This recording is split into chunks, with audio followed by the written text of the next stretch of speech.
Gautam Neurocare, brain stroke, migraine, fits, brain and spine surgeries की best neurosurgeon. గడ్డకి విచ్చేసిన మన ప్రియతమ నాయకుడు నాకు తండ్రి సమానులు శ్రీ నారా చంద్రబాబు నాయుడు గారికి స్వాగతం సుస్వాగతం.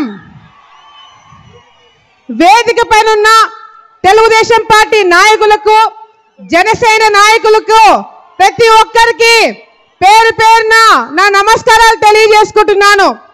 ఈ రోజు ఈ కార్యక్రమంకి విచ్చేసిన మహిళా తల్లులందరికీ చేతులెత్తి నమస్కారంకి వచ్చినప్పుడు ఆయనతో పాటు 33 రోజులు నేను పాదయాత్ర చేయడం జరిగింది.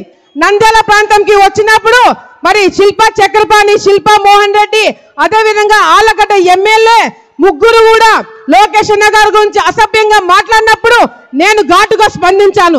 నాతో పాటు జిల్లా నాయకులు కూడా ఘాటుగా స్పందించడం జరిగింది. అది కక్ష పెట్టుకొని ఒక కోవట్ని ముందు పెట్టుకొని తప్పుడు కేసులు బరాయించి నన్ను జైలుకు పంపించడం జరిగింది. కానీ ఒకటి మాత్రం చాలా స్పష్టంగా అర్థమైంది. నేను పెట్టిన కేసు తీసుకోలేదు. నా మీద పెట్టిన కేసు మాత్రం 5 గంటలలో పోలీసులు దొంగలే ఆశ్చర్యపోయేలాగా గోడలు దూకి నా ఇంట్లోకి వచ్చి నా కొడుకుకి సంవత్సరంన్నర, నా కొడుకు ముందర నన్ను నా భర్తని కూడా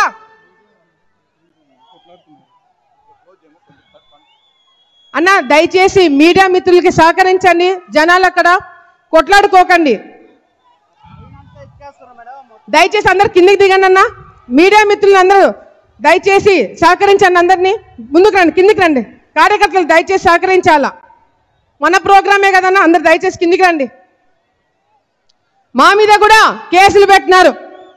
నేను తల్లి తండ్రి మేమిద్దరం కూడా జైల్లో ఉంటే నా కొడుకు ఇబ్బంది పడతాడని చెప్పి జడ్జిని అడిగినప్పుడు జడ్జి ప్రతి రోజు గంట సేపు నా కొడుకుతో ఉండడానికి పర్మిషన్ ఇవ్వడం జరిగింది.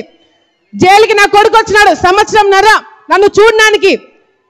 లోపలికి వచ్చినప్పుడు ఆ గంట సేపు ఉండి నా కొడుకుని పోలీసులు తీసుకుపోతుంటే నా కొడుకు ఏడుపు ఇంకా నాకు గుర్తుంది. నా కడుపు కోత ఇంకా నాకు గుర్తుంది. తప్పకుండా కార్యకర్తల మీద మా మీద కేసులు పెట్టే వాళ్ళని ఎవరు కూడా వదిలిపెట్టే ప్రసక్తి లేదని లోకేష్ అన్న గారు భరోసా ఇవ్వడం జరిగింది. ఇదంతా ఒక ఎత్తు అయితే చంద్రబాబు నాయుడు గారి మీద అక్రమంగా కేసులు పెట్టి ఆయన అరెస్ట్ చేసేంత ధైర్యం చేశారని ఎవరు కూడా ఊహించలేదు. ఏ నంద్యాల జిల్లాలో అయితే చంద్రబాబు నాయుడు గారి మీద అక్రమంగా కేసులు పెట్టి మీరు అరెస్ట్ చేశారో అదే నంద్యాల జిల్లా నుంచి మీ పతనం మొదలవుతుందని చెప్పి కూడా ఈ సందర్భంగా కార్యకర్తలు అందరి తరపు నుంచి చంద్రబాబు నాయుడు గారికి నేను మాటిస్తున్నాము. అంతేకాదు ఈరోజు రాష్ట్రం మొత్తంలో ఒక పక్కన అరాచకాలు జరుగుతుంటే ముఖ్యంగా ఆలగడ్డలో మాత్రము వింతలు విడ్డూరాలు జరుగుతున్నాయి. మొగుడు పిల్లల పంచాయతీకి కమిషన్ తీసుకుంటున్నారు. రైతులు బోర్ అడిగితే కమిషన్ తీసుకుంటున్నారు. భూమి సమస్యలు ఉన్నాయని చెప్తే ఆ భూమి లాక్కుంటున్నారు ఎమ్మెల్యే వాళ్ళ కుటుంబ సభ్యులు. ఒక ఉదాహరణ, ఎరుగుడిదిన్న అనే గ్రామము గంగుల వాళ్ళ గ్రామం అది. నేను మొన్న ఇంటింటికి వెళ్ళినప్పుడు చండలూరు, మందలూరు, మాచినేనిపల్లె గ్రామం నుంచి వచ్చిన రైతులు మాకు నీళ్లు కిందికి వదలట్లేదు, ఎరుగుడిదిన్న వాళ్ళు మాకు సహాయం చేయండి అని చెప్పి అడిగినప్పుడు, అందరికీ నీళ్ళు వచ్చినప్పుడు మీ 3 గ్రామాలకు ఎందుకు నీళ్లు రావట్లేదని అడిగినప్పుడు వాళ్ళు చెప్పిన సమాధానం వింటే చాలా బాధగా అనిపించింది.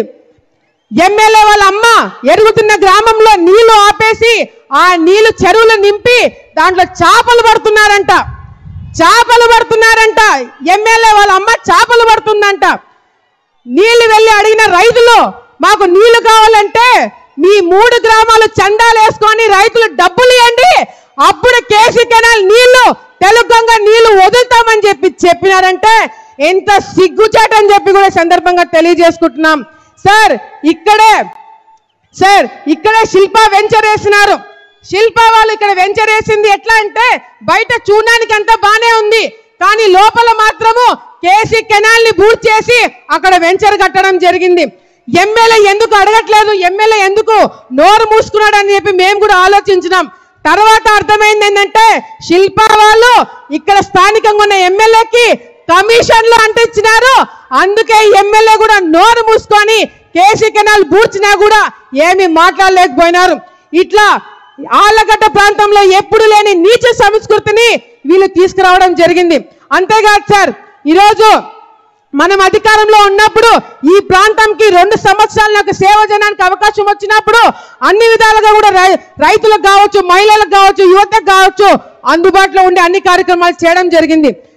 సమయం తక్కువ ఉంది కాబట్టి రేపొద్దున మనం మళ్ళీ గెలిచిన తర్వాత మీరు ముఖ్యమంత్రి అయిన తర్వాత తప్పకుండా ఆళ్లగడ్డలో కావాల్సినవి ఎట్లాగో రోడ్లు, ఇల్లు ఇవన్నీ కూడా మేము తెప్పించుకుంటాము మిమ్మల్ని అడిగి.